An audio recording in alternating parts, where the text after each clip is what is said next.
नमस्कार दोस्तों, आप सभी लोगों को हमारे YouTube चैनल GS भाई राव सर पर बहुत बहुत स्वागत है। तो लास्ट क्लास में हम संविधान में राष्ट्रपति की योग्यताओं के बारे में देख रहे थे। तो राष्ट्रपति की जो योग्यताएं यानी क्वालिफिकेशन है, उसमें उसका जो उल्लेख है वो अनुच्छेद 58 में किया गया है। मैंने उसके बारे में अच्छे से बताया आपको। उम्मीद कर रहे हैं आप लोगों को समझ आया होगा। तो हाँ, जो लोग ये कह रहे हैं कि अग्निवीर के लिए पढ़ाइए, इसके लिए बैच स्टार्ट करिए, उसके लिए, तो देखो, पेपर को निकालने के लिए किसी भी विषय की समझ होनी चाहिए। अंतर इतना होता है, जैसे बड़े एग्जाम, कोई भी बड़ा एग्जाम है तो वहाँ पर राज्य व्यवस्था आ रही है यानी संविधान आ रहा है, वैसे छोटे एग्जाम में आ रहा है, लेकिन डिफरेंट ये रहता है कि लेवल का। बड़े एग्जाम में लेवल ज़्यादा रहता है और छोटे एग्जाम में लेवल कम रहता है, बाकी सब सेम है। अब वहाँ पर अगर हिस्ट्री आई तो यहाँ पर भी हिस्ट्री आएगी। तो आप लोग पढ़िए बस, लेवल ज़्यादा रहेगा तो आप लोगों की एक जो अप्रोच है उसको बढ़ाएगा। आप ओनली पढ़िए, जब आपकी समझ अच्छे से विकसित हो जाएगी तो आपको कोई दिक्कत नहीं आएगी। तो अभी जैसे मैं संविधान पढ़ा रहा हूँ, सभी लोग संविधान को पढ़िए। इसके बाद नया सब्जेक्ट स्टार्ट करूँगा तो उसको पढ़िए। हाँ, और मैथ है, रीजनिंग है, वो भी लगाइए। तो ये नहीं है कि आप ये बैच स्टार्ट करिए। वो जो लोग ये करते हैं कि अग्निवीर बैच स्टार्ट हो गया, ये बैच स्टार्ट हो गया, तो वो अपना उनका कोई फंडा अलग होता है, लेकिन मेरे हिसाब से तो सब्जेक्ट है, उसका एक जो लेवल है यानी दायरा है वो कम ज़्यादा हो जाता है, बाकी वही रहता है। तो हम बात कर रहे थे अनुच्छेद 58, जिसमें हम राष्ट्रपति की योग्यताओं के बारे में हमने बताया था आपको। अब हम बात करेंगे अनुच्छेद 59।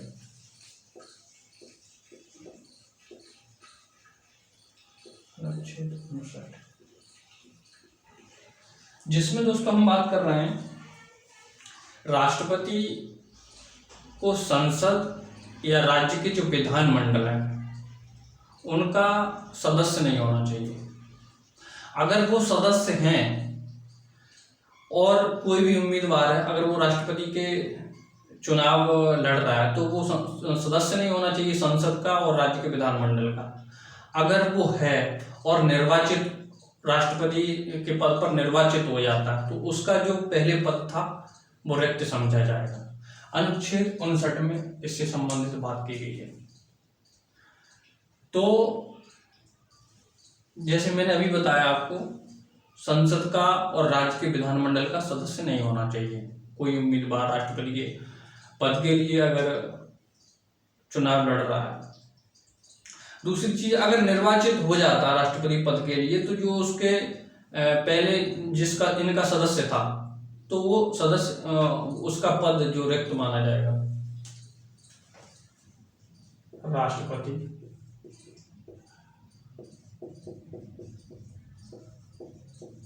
पद के लिए,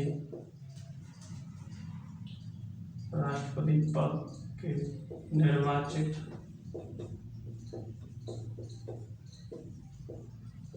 होने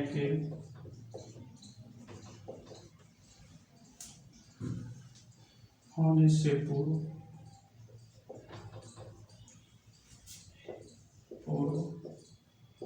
संसद व राज्य का विधानमंडल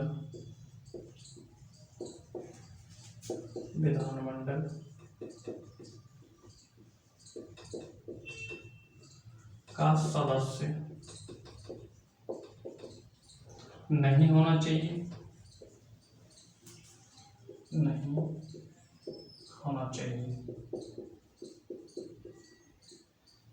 अगर वो है जैसे मैंने बात की, राष्ट्रपति के पद का निर्वाचित होने के लिए कोई भी उम्मीदवार है, अगर वो राष्ट्रपति पद के लिए नामांकन कर रहा है तो उसको संसद का और राज्य का विधानमंडल का सदस्य नहीं होना चाहिए। अगर है वो और राष्ट्रपति पद के लिए निर्वाचित हो जाता है तो जो अगर वो सदस्य था तो उसका पद रिक्त समझा जाएगा। यदि वह इनमें से सदस्य है और राष्ट्रपति पद पर निर्वाचित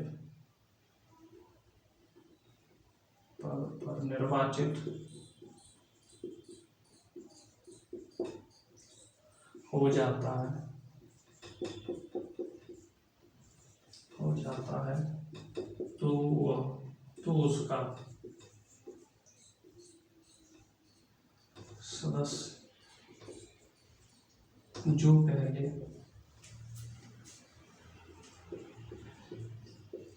था रिक्त समझा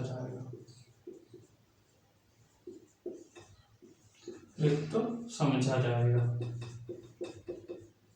जैसे मैंने बताया, कोई राष्ट्रपति पद का अगर उम्मीदवार है, अगर वो राष्ट्रपति पद के लिए चुनाव लड़ रहा है तो उसको संसद का और राज्य के विधानमंडल का सदस्य नहीं होना चाहिए। अगर है वो सदस्य और निर्वाचित हो जाता है तो उससे पहले जो वो सदस्य था उसका पद रिक्त समझा जाएगा। ठीक है, अब हम आते हैं आगे।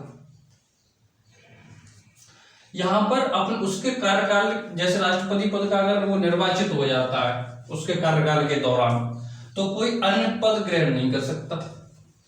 राष्ट्रपति यानी 2 पद ग्रहण नहीं कर सकता। अगर वो कोई राष्ट्रपति निर्वाचित हो जाता है पद पर तो वो कोई अन्य पद को ग्रहण नहीं कर सकता। यहां पर यह भी उल्लेख किया गया है। अब हम आते हैं अनुच्छेद 60 पर।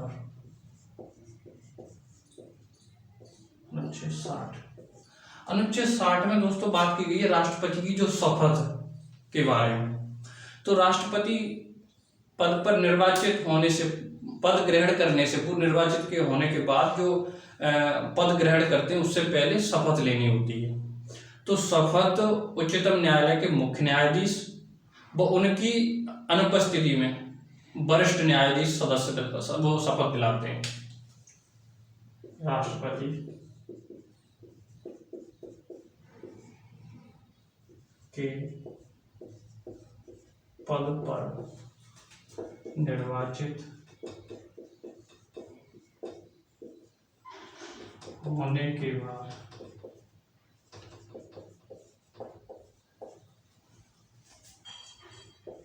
पद ग्रहण करने से पूर्व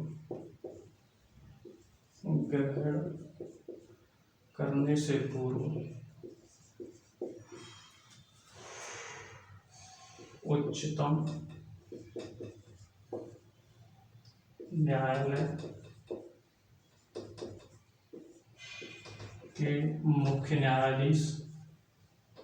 मुख्य न्यायाधीश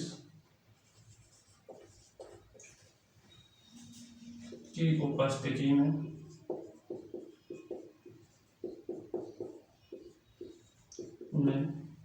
शपथ लेनी होती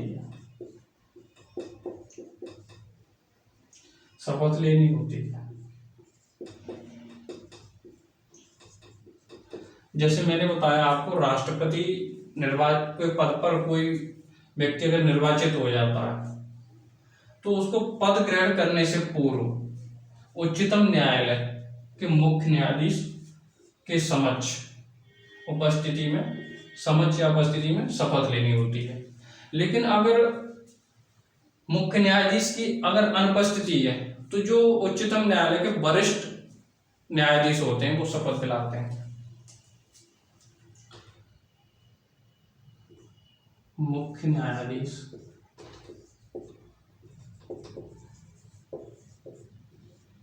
की अनुपस्थिति में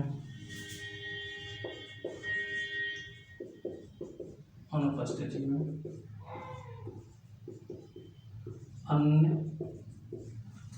वरिष्ठ न्यायाधीश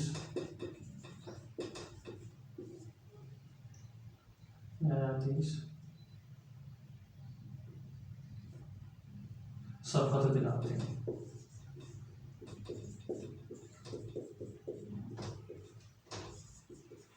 जैसे मैंने बताया, राष्ट्रपति के निर्वाचित होने के बाद जब वो पद ग्रहण करते हैं तो उससे पहले पद ग्रहण करने से पूर्व उच्चतम न्यायालय के मुख्य न्यायाधीश शपथ दिलाते हैं। अगर मुख्य न्यायाधीश अनुपस्थित हैं कोई भी कारणवश, तो उच्चतम न्यायालय के जो वरिष्ठ अन्य न्यायाधीश होते हैं वो राष्ट्रपति को शपथ दिलाते हैं। तो ये किस अनुच्छेद में उल्लेख किया गया? अनुच्छेद 60 में। आप लोगों को उम्मीद कर रहे हैं समझ आ रहा होगा। समझ नहीं आ रहा है तो आप कमेंट करके हमें बताएं। अब हम आते हैं आगे अनुच्छेद 61 पर।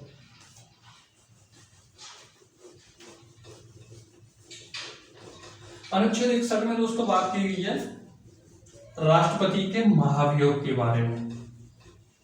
किसके बारे में? महाभियोग के बारे में। अनुच्छेद 61 राष्ट्रपति का महाभियोग।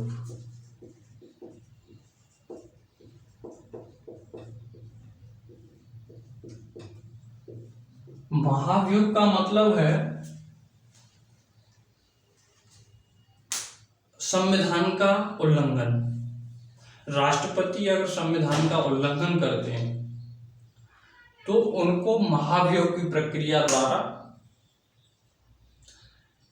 उनको उनके पद से हटाया जा सकता है।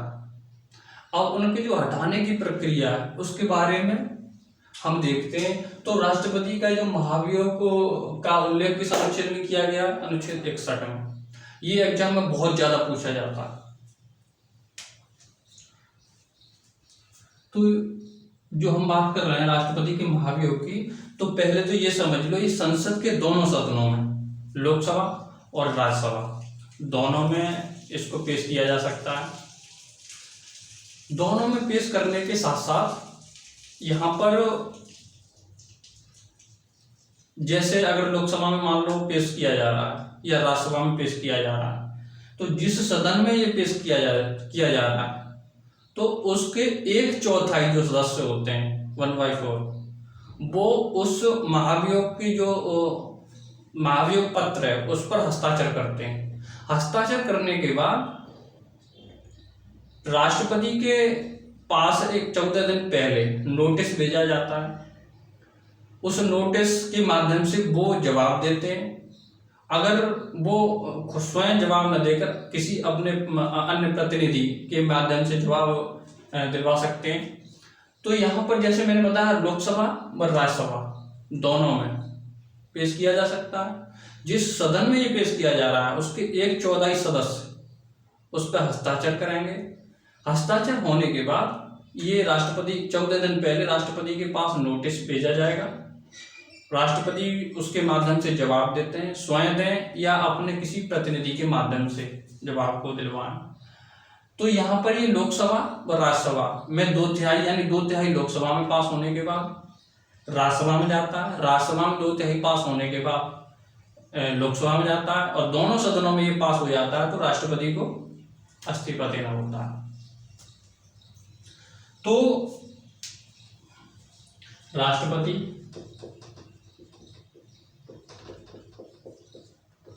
पर संविधान के उल्लंघन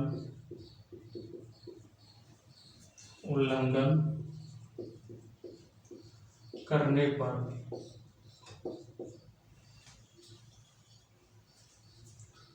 महाभियोग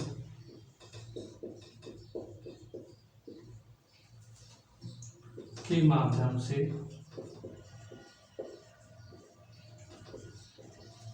हटाया जा सकता है।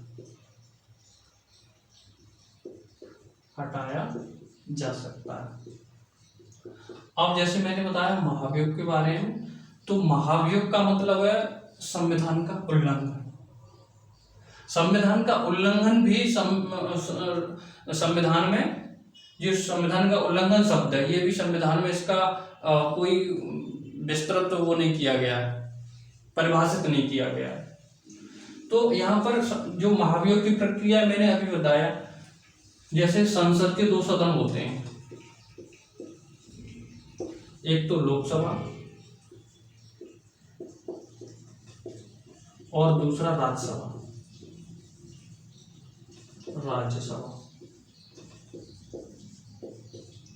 तो लोकसभा में या राज्यसभा में किसी में पेश किया जा सकता है, या तो लोकसभा में पहले पेश कर दो या राज्यसभा में। तो लोकसभा में अगर ये पेश किया जाता है तो इसके 1/4 सदस्य इस पर हस्ताक्षर करते हैं, आरोप पत्र पर। हस्ताक्षर करने के बाद 14 दिन पहले राष्ट्रपति को, 14 दिन पूर्व राष्ट्रपति को नोटिस दिया जाता है,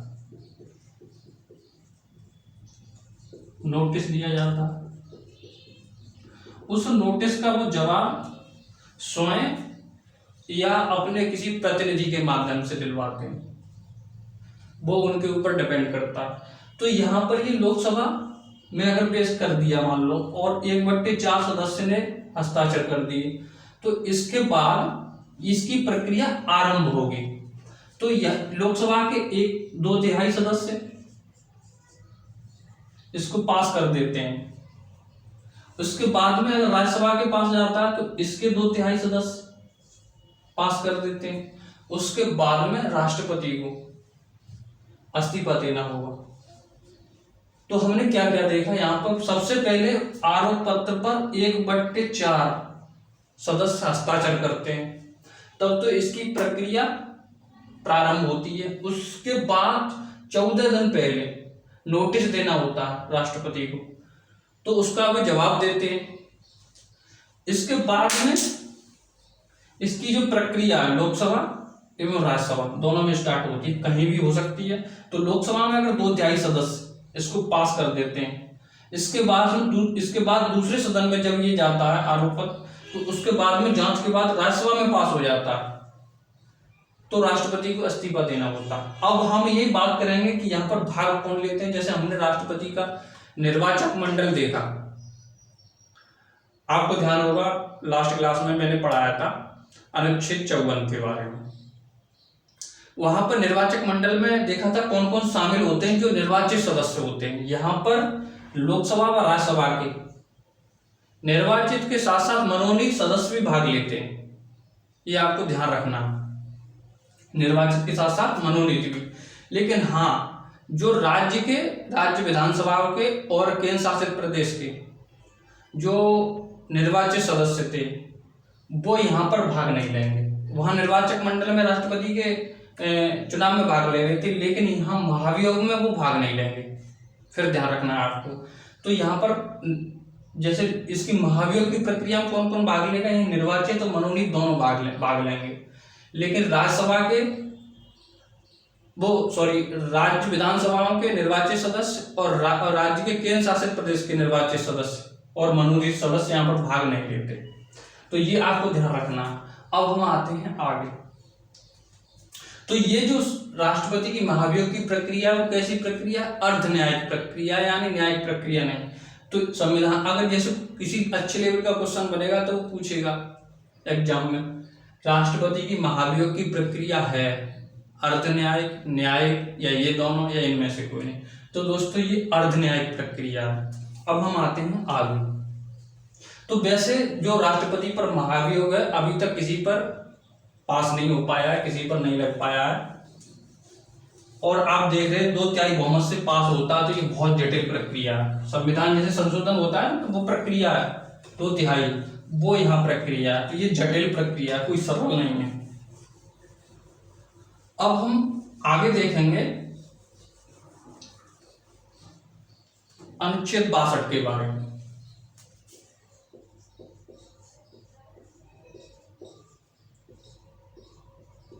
अनुच्छेद 62 में दोस्तों बात की गई है राष्ट्रपति के पद की रिक्ति से संबंधित।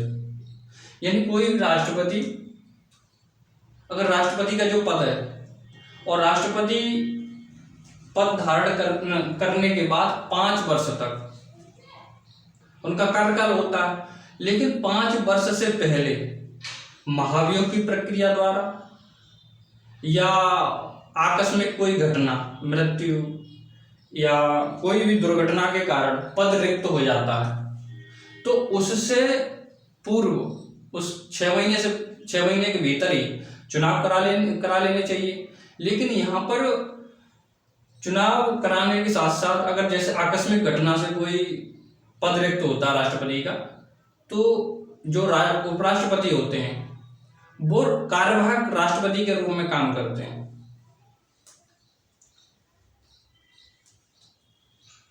राष्ट्रपति निर्वाचित राष्ट्रपति पद ग्रहण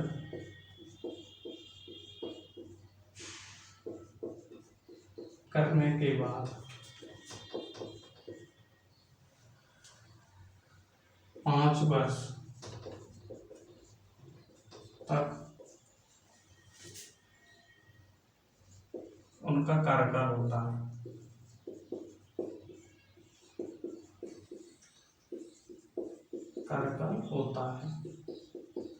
लेकिन उससे पहले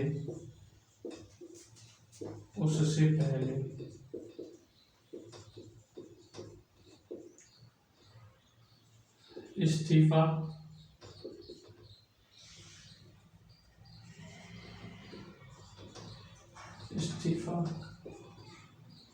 या पदत्याग तथा महाभियोग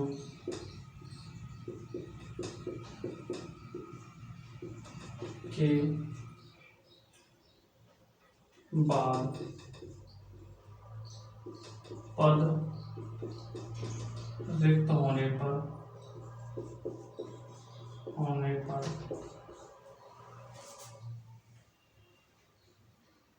6 महीने के भीतर चुनाव करा लेना चाहिए। चुनाव कराना अनिवार्य है।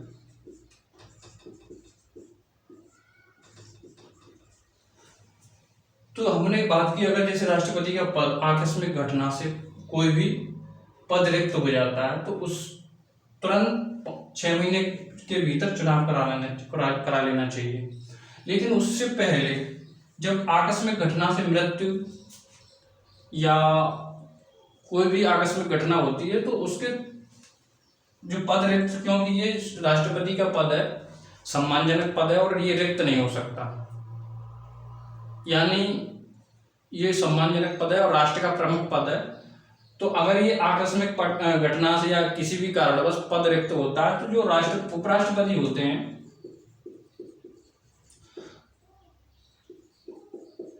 वो कार्यवाहक राष्ट्रपति के रूप में काम करते हैं।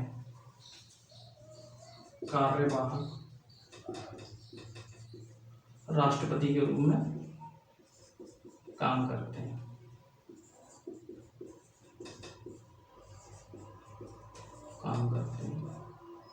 अब यहाँ पर ये कार्यवाहक राष्ट्रपति के रूप में काम करते हैं और चुनाव हो जाता है। चुनाव के तुरंत बाद जो नया राष्ट्रपति बनता है वो अपना पद धारण कर लेता है। तब तक उपराष्ट्रपति राष्ट्रपति के रूप में, कार्यवाहक राष्ट्रपति के रूप में काम करते हैं। तो आप लोगों को उम्मीद कर रहे हैं समझ आया होगा। मिलते हैं अगली क्लास में। आज के लिए इतना ही, धन्यवाद। और क्लास को ज़्यादा से ज़्यादा शेयर करें। ठीक है दोस्तों।